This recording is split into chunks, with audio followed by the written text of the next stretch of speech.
haweeney digile mirifle ilo shiid dhawidina miyaynan shalay ahayn faroole markuu joogay dad 200 ku dhawaad meesha lagu laayay miyaynan ahayn xilligii Cabduuli Gaas dadka inta madaxa looga soo xiiray oo dadka laga duway la aflagaadeynay raxweyn miyaynan ahayn kuwaas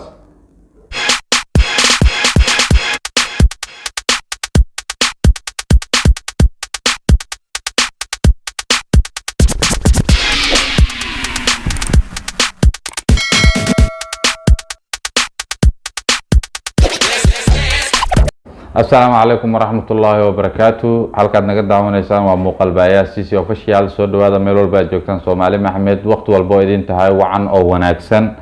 waxaan rabaa inaan caawa aan ka hadlo dadkii laga soo barakiciyay la soo dhibaateeyay hantidoodii la boobay dhibaatada loo geystay oo haddana ku kala fardhisan gobolada kale ayaan rabaa inaan ka hadlo muuqaal yar baan soo dhaxgelin doona hooyo intaas xarur haysata oo hantideeda maxaa la yiraahdaa ka maqan kulli hantidaasi baxday soo laabamayso waayo waraaq cad baa ka soo baxday oo cadeynaysa in ay dadkani 30 sano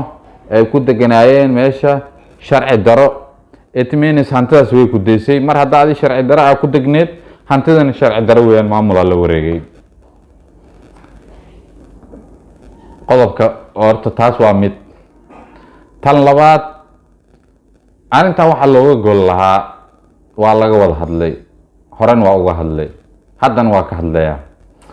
dadka la soo barakiciyay ee u dhashay reer koonfur galbeed ee ka soo jeeda reer koonfur galbeed ujeedadu waxay ahayd laascaanood in badan baa dil ka socday dil qarsoodi ah iyo mid bareer ahba ayadoo taa laga duulayo dadka dhibaatada geysanaya ayadoo la raadinayo oo odayaashii reer laascaanood ay fadhiyaan wariyaa dadkan leynayo ayagoo ka wada hadlaya aan iska soo saarno ayadoo la leeyahay ayaa maamulka Somaliland wasiirka arrimaha gudaha wuxuu yiri waana la fahmay waa fashilanahay intaanan maxaa la yiraahdaa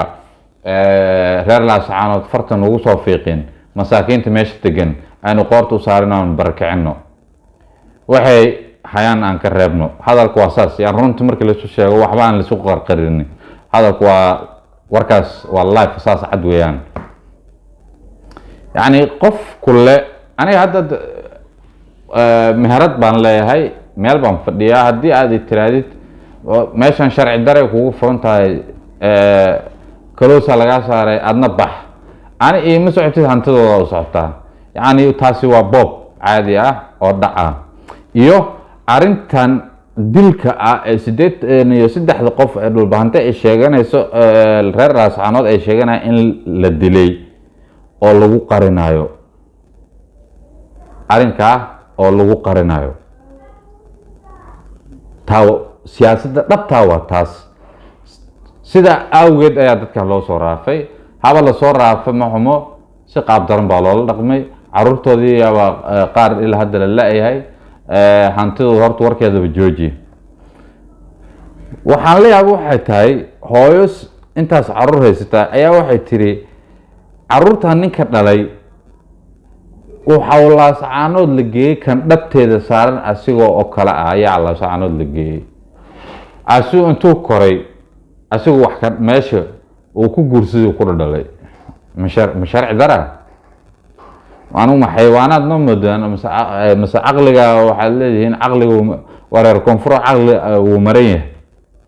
mar haddaad 30 sano aad nabad haysateen farxad haysateen waa ku faraxsaneen nabadda haysateen waa ku faraxsaneen maxaa la yiraahdaa horumarka aad gaarteen dimuqraadiyadda gaarteen laakiin maanta dhiiqaad lugaad kula jirtiin waad ceebeysantihiin cuquubadda halkaas idiga timaadana nabaddan ba arki maysaan taa iga qora shalay waxa ku faanayseen waa horumarka nabadda aad gaarteen laakiin cuquubadda tan ka dhalan doonta ayaa idin saameyn doonta hadda koonfur waxa ku xamtiin qarax baa ka dhaco rafaad baa ka dhaco saan way qofkii subaxdii baxo waxa waay nabad kuma soo laabanayo shaki laakiin bari idinka idin qabanaysaa waayo cuquubad baa geysateen dulmi ninkii sameeya dulmigaasi wuu soo bixi uun kole dulmigaas maalin buu idiga soo bixi ha dheeraato mise ha dhawaato reerabte muuqaalkan ila daawada maamadu waxay leedahay ناسانا صدق سنيروبي شلا يجيك مسان أولادهم أريك تدالي ميلا لفكري إرتك جيسو كم عمل يجي أنا جو أولادهم تدالي أولادهم تدالي إرتك كم أنا هاي متى سيدا يقصبت بيبادم هرتي سيدي إلا هرتي سيدي أولادهم هذا رجال خبر دبي بادم تجبر أريتنا دالي أولي إسي إلا واقع سكان تميلا يدقنايني ميلا نبتسك كم نايسكرومي أتنا هذا كورنا بها ماين وروفا ماين قادن سوني دانو روني شغم كموغنايني هو بكوني مقالة كورتان نير من كبر مقالة كورتان إيال كبر مويد كورتان ونبي سندالي ما يودو وعليالا ونقى إلي ودو مويدا سوي كيشة okay sidaas oo kale aabahan wuxuu ku candacoonayaa inuu meherad lahaa oo foorno lahaa hal mar saa loogu soo dhaxsiibay asoo dacslaan xataa mobile sidan waxaas oo dhan laga soo wada sheekay balaasna ila daawada wuxuu ka sheekay wala hasan la raw horta min samaysan iyo ununa muslimnimo iyo arday way ka dhawaanay ha tolnama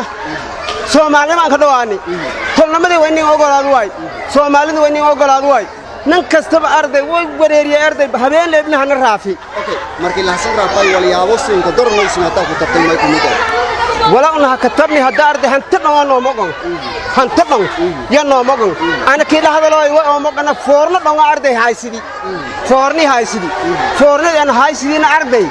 wal arday ahsan ee ka sameey malle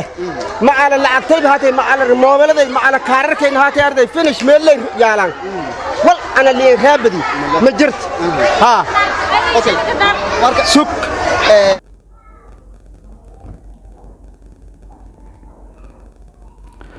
okay inta markii laga tago waxaan rabaa inaan si gooni ula hadlo reer koonfur galbeed digili mirifle maanta dadkii la soo raafay haddana waxaa loo u kala qaybsan yihiin gobolladay ku kala qaybsan yihiin dadkii ilowsho dhawaay leh hay dhehena siisi qabiil buu isku dirayaa mise maxaa la yidhaha xaqiiqdan ka hadlaya maanta garowe mashruuc bay furtay boorar amal daabshil account maxaa la yidhahdaa waxbaan arkayay oo la leeyahay ganacsatada oo furtay gurmad boorar baa dhigan account daabshil amal waa haddii ku haddana dadkii ayaga lasoo dhibaateeyey in madaxooda mashruuc lagu cuno la rabo rax ilowsho dhawadina ase haddana korkiina waxaa lagu samaystay mashruuc kale ha u malaynin jaceyl uu maamulka puntland uu kuu qabo inuu kuu soo dhaweynayo waa ku xumays uu ku xumeynayo somaliland oo siyaasad isku hayaan xaqiiqdan ka hadlaa aniga yani igama ahan inaan cid isku dirayo laakiin dhabta ayaa sidaas ah puntland kasoo farola kasoo tago waqtigiisii waan ognahay wixii ka dhacay taariikh way qoran tahay cabdiweli gaasis waa qoran tahay hal mar waxaa xasuusateen Facebook waxa dacas oo maxaa la yiraahdaa hal mar la wada qaatay ana kow ka ahaa markuu yiri qolada dacaska maxaa la yiraahdaa anaga sidii rabaan naga oo madax uu ka xiiray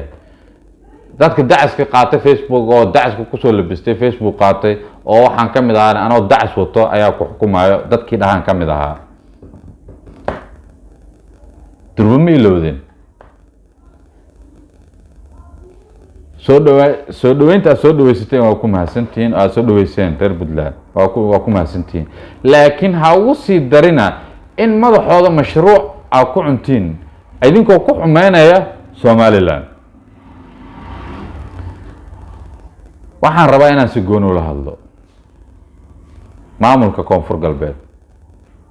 mudane madaxweyne Cabdicasiis Maxamed Laftagareen khayr allah ku siiyo shalay gurmud baad dirtay dad baad soo kaxaysay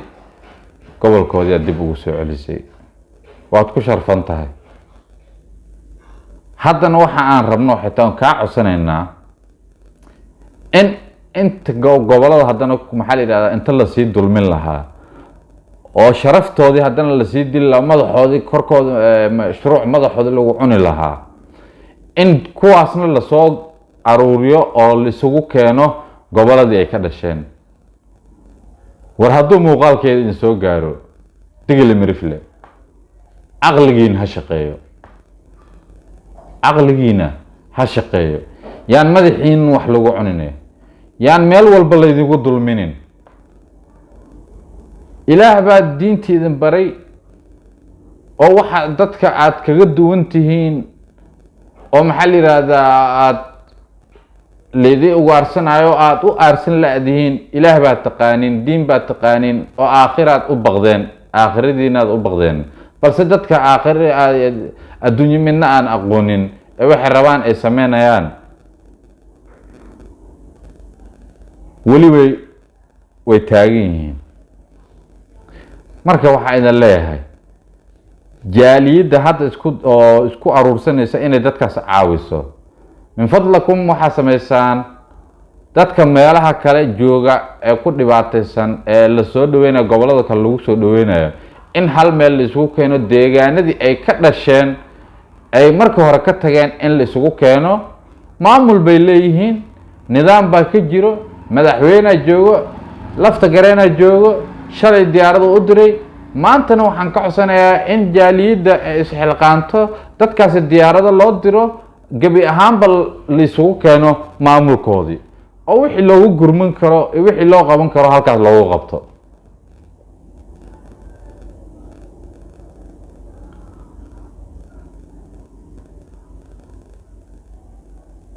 mudane madaxweyne cabdicasiis maxamed lafta gareen bilixtiraam anagoo ku qadarinayno oo ku sharfayno madaxweyneheni aad tahay adigoo kaashanaya shacabkaaga adigoo kaashanaya ganacsatadaada adigoo kaashanaya jaaliyadda adigoo kaashanaya dowladda federaalka inta haddana kuwaas intaan la dhibaateynin hadda waa la soo dhaweeyey beri waxbaa dhici doona haddana waxaa la leeyahay eelaydii inta la dhihin oo madax laga xirin oo aan la tatooganin kuwaa noo soo aruuri goboladooda keen ciddii wax u qabanaysa halkaa waxa ugu qabato hadday hay-ada samafal ahaan lahayd hadday jaalidihii ayaga ay ka dhashan lahaan hadday dowladda federaalka ahaan lahayd intaasaa waxaan aan usoo jeedin lahaa maamulka iyo guud ahaan digli mirifle caqligiin ha shaqeeyo war waxaa leedihiin dhul khayraad badan dhulka ugu khayraadka badan deegaanada ugu manfac badan aad leedihiin maxaa idin orodsiiyey maxaa meel walba idin geeyey maad ka shaqaysatiin meeshiina min muqdisho ilaa maxaa la yidhahdaa burdho waa taqaanin waa xuduudda maxaa la yidhahdaa beledweyne iyo tiyeglo ilaa intaa idigu filan intaasaaba idin qaadaba oo idiga badan maalinba qolo ha idin yesto ha idin maxaa la yidhaahdaa saa ha idin dhahdo waxaasi ka kora caqligiin ha shaqeeyo war midooba oo wax isu qabta oo wax isu tara caqligiin ha shaqeeyo maamulkiina dhista madaxweynihiina taageera maamulkiina taageera ee maxaa la yidhaahdaa nidaam iyo kala dambeyn samaysto magaaladiina ka dhiga magaalo ganacsi loo soo dalxiisto idinka ha laydin yimaado intaa idinka dad u tagi lahaydeen waa dhulkii ugu khayraadka badana haysatiin waa inoo mar kale iyo muuqaal kale aada u mahadsantiin